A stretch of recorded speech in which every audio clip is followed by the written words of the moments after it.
You've been told to control your emotions, as if they're dangerous, as if they're something to be feared, or worse, ignored. But suppressing emotions is not mastery, it's avoidance.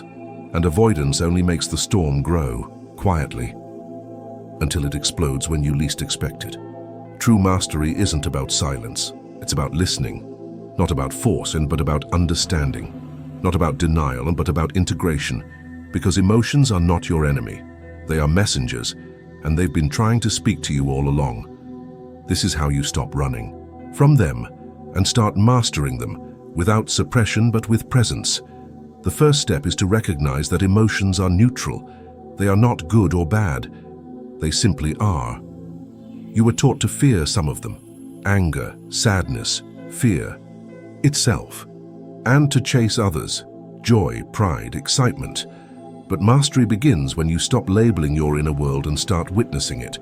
When anger arises, it's not a threat, it's information. When sadness comes, it's not weakness, it's human. The moment you stop judging your emotions, you create space to understand them. And in that space, you gain control.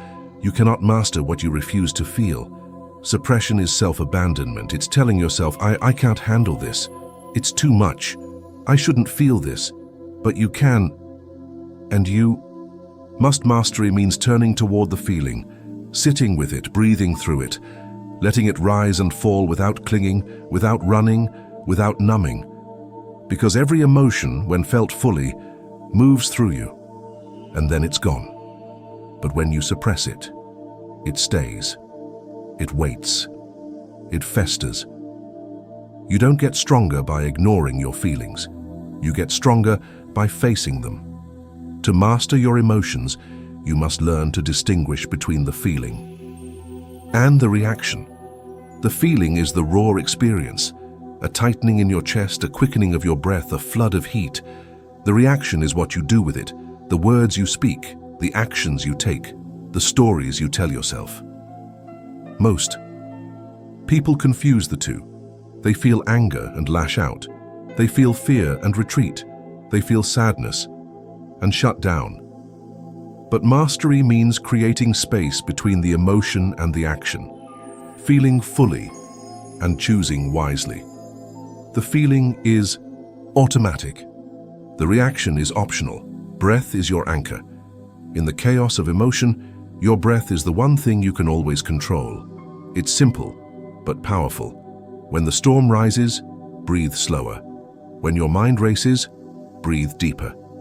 The breath doesn't stop the emotion, but it keeps you from being swept away. It brings you back to the present, where you can respond instead of react.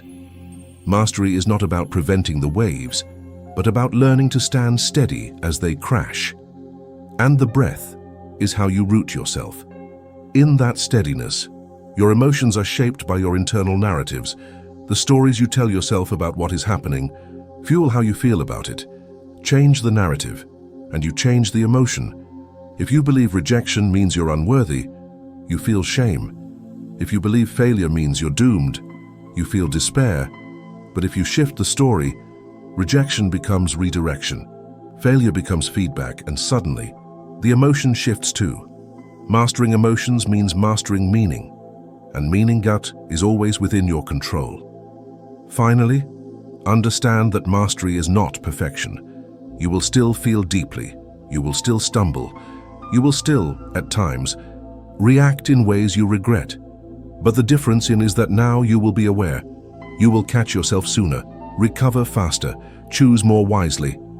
Mastery is a practice, not a destination. It's a daily return to presence, a daily commitment to feel, to listen, to honor, without being enslaved. This is how you hold your emotions, without letting them hold you. You don't have to suppress your emotions to be strong. You don't have to numb yourself to be free.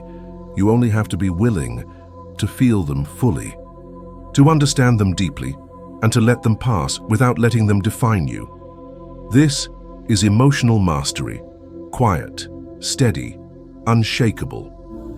If this message resonated with you, share it with someone else who needs to stop running and start mastering.